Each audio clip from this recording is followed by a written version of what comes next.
یو سړی وی چې الله پاک ما ته نیکمل اولاد راکړي. نو قرآن عظیم الشان کې یو دعا ذکر شوې ده او دغه دعا چا غوښتې وه؟ حضرت زکریا علیه السلام.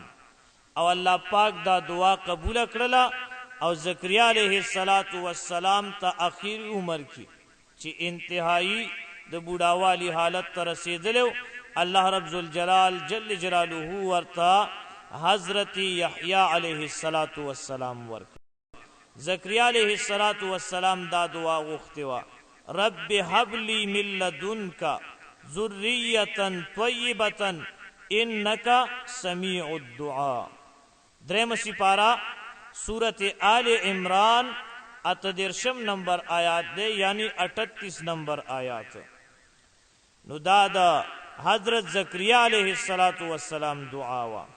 او بل دعا دا رب هب لی من الصالحین، رب هب لی من الصالحین، یا اللہ ما ته نیکمل اولاد راکی.